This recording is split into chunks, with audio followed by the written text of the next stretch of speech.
नमस्ते दोस्तों, मैं हूं अतुल। एआर्स मैथ्स वर्ल्ड में आप सबका स्वागत करता हूं, जहां पे हम सीखते हैं कंप्लीट कंसेप्चुअल मैथमेटिक्स, वो भी आसान भाषा में। तो आसान भाषा में आज हम क्या पढ़ने वाले हैं? सीबीएसई के क्लास 10th मैथमेटिक्स में से हमने एक चैप्टर लिया है, चैप्टर नंबर 3, लीनियर इक्वेशंस इन टू वेरिएबल। नाम को समझ लेते हैं। सबसे पहले लीनियर वर्ड कहाँ से आया है? लाइन से, स्ट्रेट लाइन से। लाइन के आगे लगा दिया ER तो बन गया लीनियर। तो इसका मतलब जब भी कोई लीनियर इक्वेशन रहेगा, उसका ग्राफ अगर हम ड्रॉ करेंगे तो वो क्या आएगा? Straight line. इसीलिए इसको नाम दिया गया लीनियर। फिर इक्वेशंस मतलब LHS और RHS होना चाहिए और इक्वल्स टू साइन होना चाहिए, तभी उसको बोलेंगे equation. Otherwise it will be expression in two variable. Two variable मतलब दो अलग अलग वेरिएबल होना चाहिए जो वैरी होते हैं, जिनकी वैल्यू, उनको क्या कहते हैं? वेरिएबल। तो जैसे हमारे पास X Y A B L M ऐसे कुछ भी ले सकते हो, लेकिन दो अलग अलग होनी चाहिए। अलजेब्रिकली कैसे पहचान करेंगे लीनियर इक्वेशन की? तो मैंने यहाँ पे एक जनरल फॉर्म लिखा है, स्टैंडर्ड फॉर्म भी बोल सकते हैं, ax plus B Y plus C is equal to 0। लेकिन ये लीनियर है, कैसे पहचानेंगे? आसान तरीका है, उनके पावर को देखो। किनके पावर को? वेरिएबल्स के पावर को। दोनों का पावर अगर 1 1 है तो it is a linear equation.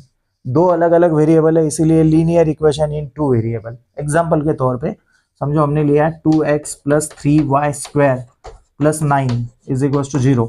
अब ये इक्वेशन भी है, टू वेरिएबल भी है, लेकिन लीनियर नहीं है, क्योंकि यहाँ पे पावर 1 है और यहाँ पे पावर 2 है। बट यहाँ का पावर अगर हम यहाँ पे मिटा देते हैं तो नाउ पावर हो गया 1 और ये बन गया linear equation in two variable. तो इसकी कंसिस्टेंसी का मतलब होता है कि सॉल्यूशन होगा कि नहीं होगा। तो हम सबसे पहले एक्सरसाइज 3.1 की जो कंसेप्ट है, that is a consistency and inconsistency of linear equation in two variable. तो एक्सरसाइज 3.1 का कंसेप्ट समझ लेते हैं। तो कंसिस्टेंसी मतलब क्या रहेगा कि या सॉल्यूशन रहेगा, और इनकंसिस्टेंसी मतलब सॉल्यूशन नहीं रहेगा। तो कंसिस्टेंसी की भी दो मतलब टाइप है। एक है हमारा यूनिक सॉल्यूशन, मतलब एक ही सॉल्यूशन रहेगा, ओनली वन। और दूसरा है एक से ज्यादा, मतलब इनफाइनाइटली मेनी सॉल्यूशन। एक से ज्यादा मतलब बहुत सारे रहेंगे, देयर आर मेनी सॉल्यूशंस। तो दो कंडीशन कब आएंगे, इसके लिए हमें चाहिए सिस्टम ऑफ लीनियर इक्वेशन, मतलब एक से ज्यादा लीनियर इक्वेशन होने चाहिए। तो एक तो हमारे पास ऑलरेडी लिखा है 2x plus 3y plus 9 is equal to 0। तो कंसिस्टेंसी का सबसे पहला केस देखते हैं, यूनिक सॉल्यूशन। यूनिक सॉल्यूशन मतलब ओनली वन। कब होगा? तो हमको क्या करना है, यहाँ पे मान लो दूसरा इक्वेशन लिख लेता हूं मैं, पहले कोई भी लिख लिया मैंने।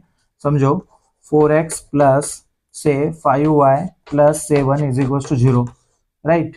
तो इसमें जो भी x के कोएफिशिएंट है, x के कोएफिशिएंट मतलब इनको बोलेंगे a1 a2, इसको b1 b2 y के कोएफिशिएंट को, और c1 c2 मतलब कांस्टेंट नंबर रहेंगे। तो सबसे पहले हम रेशो निकालेंगे। यूनिक सॉल्यूशन के क्या, यूनिक सॉल्यूशन के लिए कंडीशन क्या है कि पहले तीनों रेशो निकाल ले लो। पहला रेशो आएगा 2/4, दैट इज 1/2।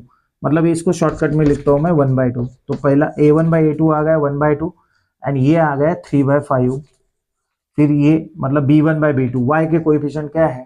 3 और 5, और यहाँ पे क्या आएगा? 9/7।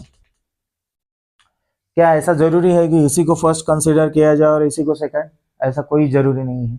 इसको ऊपर लिख दिया तो ये फर्स्ट हो जाएगा और ये सेकंड हो जाएगा, राइट। तो ये हम अपने हिसाब से ले सकते हैं। इसको मैंने फर्स्ट लिया है, इसको सेकंड लिया है, तो रेशो आ गया 2/4 मतलब 1/2। सेकंड रेशो आ गया मेरा 3/5 और थर्ड रेशो आ गया 9/7। यूनिक सॉल्यूशन में क्या रहेगा? a1/a2 is not equals to b1/b2। यहाँ पे देखो क्या है, a1/a2 कितना है? a1/a2 1/2 है, 1/2, और ये b1/b2 है 3/5। Are they equal? No, they are not equal. Not equal है मतलब 101% उसको सॉल्यूशन रहेगा, लेकिन एक ही रहेगा। तो ये हो गया हमारा यूनिक सॉल्यूशन। कंसिस्टेंसी का पहला टाइप, एक ही सॉल्यूशन रहेगा। तो ratio, first ratio is not equal to second ratio. First ratio मतलब क्या है? एक्स के कोएफिशिएंट, और सेकंड रेशो मतलब वाई के कोएफिशिएंट, थर्ड रेशो मतलब जेड के कोएफिशिएंट।